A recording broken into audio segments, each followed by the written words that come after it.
ये कहानी एक ऐसे डॉक्टर की है जो कि एक लड़के से बदला लेने के लिए उसे एक लड़की में बदल देता है और उसे अपनी वाइफ बनाकर अपने घर में रखता है। लेकिन उसने इस लड़के के साथ ऐसा क्यों किया, चलिए जानते हैं आज की इस कहानी से।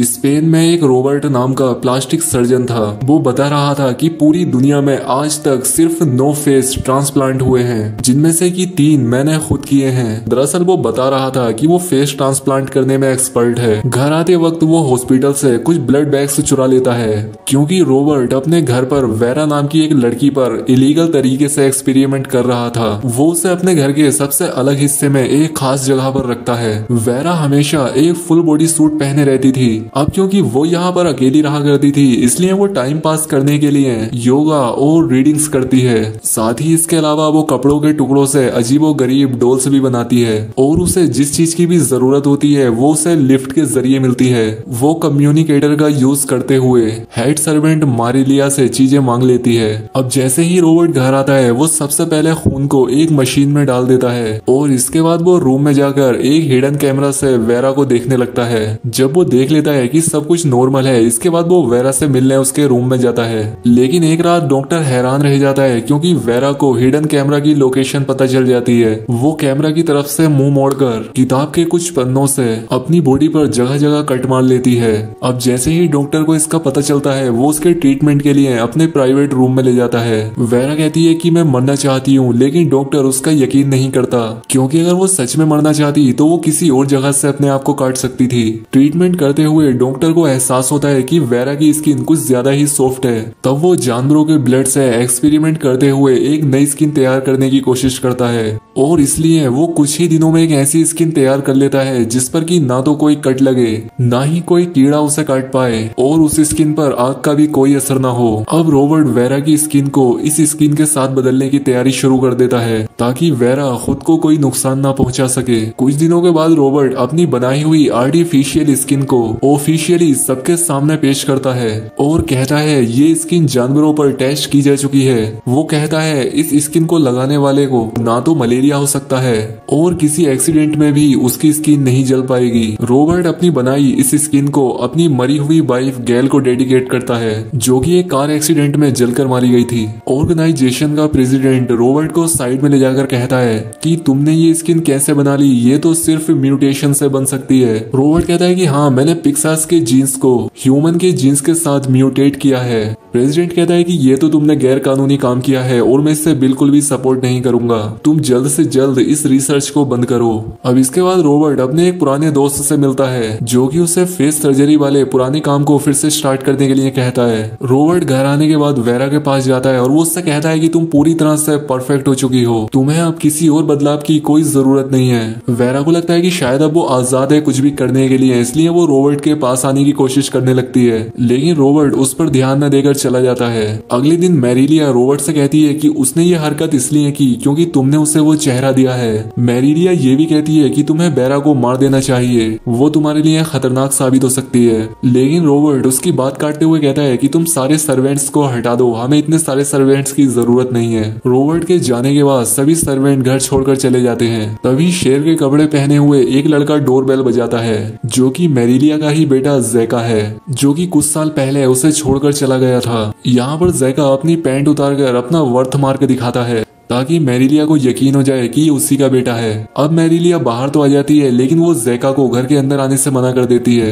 क्योंकि बाहर के लोगों का घर में आना मना था। लेकिन जैका जबरदस्ती घर के अंदर चला जाता है। मैरिलिया सोचती है कि चलो कोई बात नहीं, ये किचन में ही तो आया है, इसे क्या पता चलेगा। टीवी पर मैरिलिया देखती है कि एक ज्वेलरी शॉप में चोरी हुई है और उसमें जैका का चेहरा कैमरे में आ गया है। मैरिलिया समझ जाती है कि जैका सिर्फ अपने आप को पुलिस से बचाने के लिए यहाँ आया है। जैका चाहता था कि रॉबर्ट सर्जरी करके उसका चेहरा बदल दे, लेकिन मैरिलिया उसकी हेल्प करने से साफ इनकार कर देती है और उसे यहाँ से जाने को कहती है।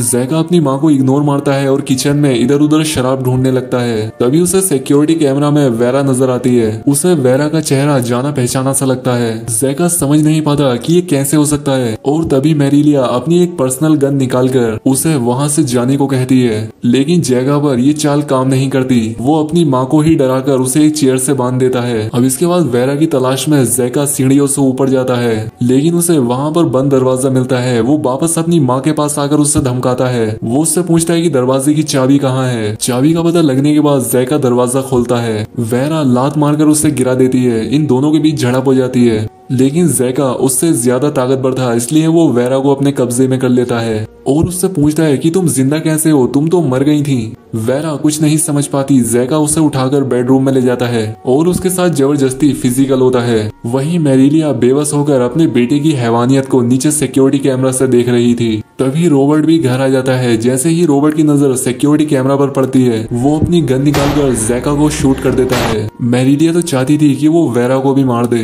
खैर अब रॉबर्ट जैका की बॉडी को ठिकाने लगाने के लिए चला जाता है। इसी दौरान मैरिलिया वेरा को जैका और रॉबर्ट के अतीत के बारे में बताती है, जो कि उसने कभी किसी को नहीं बताया था। वो कहती है कि ये दोनों सौतेले भाई हैं। जैका के पिता को जब पता चला कि मेरे पेट में मेरे बॉस यानी कि रॉबर्ट के पिता का बच्चा है, वो मुझे छोड़कर चला गया।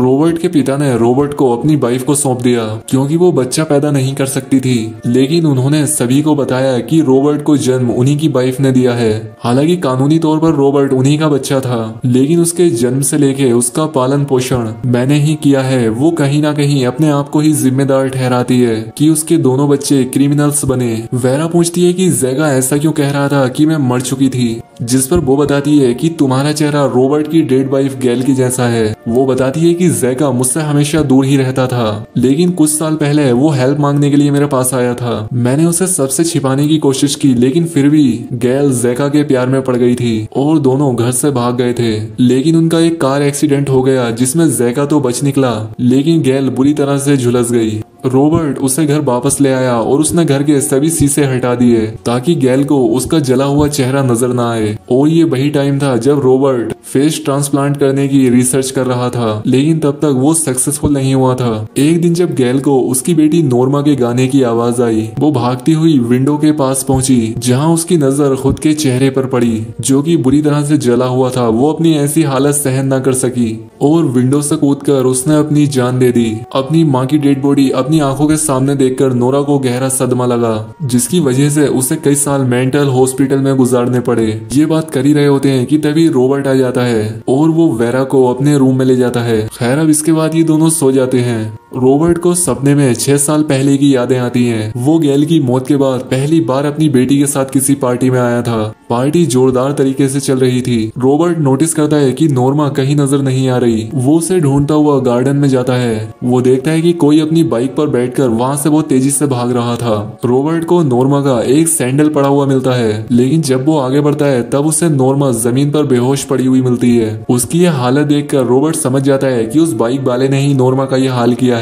जैसे ही नोर्मा होश में आती है, वो चिल्लाने लगती है क्योंकि उसे फिर से एक गहरा सदमा लगा था। दूसरी तरफ वेरा को भी एक सपना आता है जहां पर विंसेंट नाम का एक लड़का अपनी माँ के साथ एक कपड़ों की दुकान में काम करता है। वो भी उसी पार्टी में आता है और फिर नोर्मा के साथ फ्लर्ट करने लगता है, जहां पर वो दोनों गार्डन की तरफ जाते हैं, जहां नोर्मा अपने कोट से परेशान होकर उसे उतार देती है। विंसेंट को लगता है कि शायद नोर्मा उससे कुछ करने के लिए कह रही है। अब शुरुआत में नोर्मा भी उसे नहीं हटाती, लेकिन जैसे ही पार्टी में वो सॉन्ग बजने लगता है जो नोर्मा गा रही थी जब उसकी माँ ने सुसाइड किया था, तब नोर्मा अचानक से सदमे में आकर चिल्लाने लगती है। विंसेंट ये देखकर डर जाता है और पास में पड़े एक पत्थर से उसे मारता है, जिससे नोर्मा बेहोश हो जाती है और बाद में नोर्मा के कपड़े ठीक करके वो बाइक पर बैठकर वहां से भाग जाता है। लेकिन रॉबर्ट ने उसकी बाइक का नंबर नोट कर लिया था। कुछ दिनों के बाद जब विंसेंट अपनी बाइक से कहीं जा रहा था, तब रॉबर्ट उसे अपनी गाड़ी से टक्कर मार देता है और बाद में बेहोश करने वाली गन से उसे शूट कर देता है। वो उसे किडनैप करके अपने घर के गैराज में बंदी बनाकर रखता है। विंसेंट को कोई अंदाजा नहीं था कि उसके साथ ये हो क्यों रहा है। रॉबर्ट ने भी उसे कुछ नहीं बताया, बस कभी कभी उसके ऊपर पानी डालकर उसे नहला देता था और कुछ खाने को दे देता था। दूसरी तरफ विंसेंट की माँ पुलिस वालों से मदद के लिए भीख मांगती है, लेकिन पुलिस वालों को उसकी बाइक एक खाई से बरामद हुई थी, इसलिए उन्हें लगता है कि या तो वो मर गया है या शहर छोड़कर भाग गया है। दूसरी तरफ रॉबर्ट अपनी बेटी नोर्मा से मिलने के लिए मेंटल हॉस्पिटल जाता है, लेकिन वो सदमे से बहुत ज्यादा डरी हुई थी, इसलिए वो खुद को एक कबर्ड में छिपाने की कोशिश करती है। और एक दिन ऐसा आता है जब जब नॉर्मा अपनी माँ की तरह सुसाइड कर लेती है। इस हादसे के बाद से रॉबर्ट एक डॉक्टर से एक सन की साइंटिस्ट में बदल जाता है। नॉर्मा की मौत के कुछ दिन बाद रॉबर्ट विंसेंट के पास जाकर उसकी शेप करके उसे बेहोश कर देता है और सर्जरी के लिए उसे अपने एक प्राइवेट रूम में ले जाता है। रॉबर्ट अपने कुछ सर्जन कोलीग को नकली डॉक्यूमेंट्स दिखाता है जहाँ पर लिखा था कि पेशेंट अपने इलाज को गुप्त रखना चाहता है। कुछ घंटों के ऑपरेशन के बाद विंसेंट को होश आता है और उसे पता लगता है कि रॉबर्ट वजीनोप्लास्टी करके उसे लड़की बना रहा था। और उस दिन के बाद से विंसेंट हमेशा एक बंद रूम में रहता है और उसे वो सारी चीजें दी जाती हैं जो उसे लड़की बनने के बाद यूज करनी होंगी। अब विंसेंट का ऑपरेशन करके उसे पूरी तरह से लड़की बना दिया जाता है। रॉबर्ट उसके हार्मोन्स, आवाज, उसकी हर चीज को लड़की जैसा बना देता है। इसके बाद विंसेंट की पूरी बॉडी कवर करके रखी जाती है क्योंकि इससे उसकी स्किन सेफ रहेगी और वो अपने नए शरीर में खुद को ढाल सकेगा। अब एक दिन विंसेंट रॉबर्ट पर हमला करके वहां से भागने की कोशिश करता है, लेकिन रॉबर्ट को ऐसा होने का पहले से ही पता था, इसलिए उसने मेन गेट को लॉक करके रखा था और एक गन भी अपने पास रखी थी जिससे वो विंसेंट को डराकर अपनी बात मनवा सके। कुछ दिनों के बाद विंसेंट को एक आखिरी प्रोसेस के लिए तैयार किया जाता है जहाँ पर रॉबर्ट विंसेंट को अपनी डेड वाइफ गैल का चेहरा लगा देता है और उसे नया नाम वेरा दे देता है। शुरुआती दिनों में वेरा को बहुत गुस्सा आता था। वो लड़कियों की कोई भी चीज इस्तेमाल नहीं किया करती थी, बस वो आईलाइनर यूज किया करती थी ताकि दीवार पर दिन लिखकर वो ये जान सके कि वो कैद में कितने दिन से है। उसके टाइम पास के लिए यहाँ पर सिर्फ टीवी था जिससे उसने योगा सीखा, अजीब सी ड्राइंग बनाना सीखी और यही वो वक्त था जब रॉबर्ट मेरिलिया को घर लेकर आया था। वो उसे वेरा को लड़कियों वाली चीजें सिखाने के लिए लाया था। आज के दिन रॉबर्ट और वेरा साथ रहते हैं और वेरा को घर में इधर उधर घूमने की पूरी आजादी है। वो एक नॉर्मल लाइफ जी रहे थे, लेकिन मेरिलिया को वेरा पसंद नहीं थी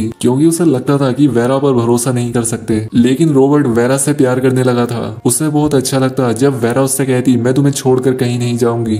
अब रॉबर्ट वेरा को शॉपिंग करने के लिए भी जाने देता है, लेकिन मेरिलिया भी उसके साथ जाया करती थी। उनके जाने के बाद रॉबर्ट का एक साथी यहाँ आ जाता है। वो उसे ब्लैकमेल करता है कि या तो तुम अपनी जॉब छोड़ दो या अपना प्राइवेट क्लिनिक मुझे दे दो, लेकिन रॉबर्ट मना कर देता है। जिसके बाद वो उसे आज के न्यूज़पेपर दिखाता है। वो कहता है कि मिसिंग लोगों में विंसेंट की फोटो है और मुझे अच्छे से याद है कि इसका ऑपरेशन हमने तुम्हारे घर में किया था और मुझे शक है कि तुमने जो डॉक्यूमेंट्स हमें दिखाए थे वो भी झूठे थे। रॉबर्ट ड्रॉअर से अपनी गन निकालकर उस सर्जन को डराने लगता है, लेकिन वेरा वहां जाती है और वो कहती है वो डॉक्यूमेंट असली था और मैं ही ऑपरेशन कराना चाहती थी। रात को रॉबर्ट फिर से वेरा के साथ इंटीमेट होना चाहता था, लेकिन वो कहती है कि मैंने रास्ते में आते हुए एक मेडिसिन ली थी। फिर वो अपना बैग चेक करने लगती है, तभी उसे याद आता है कि वो दूसरा बैग था जो रॉबर्ट के ऑफिस में रखा है।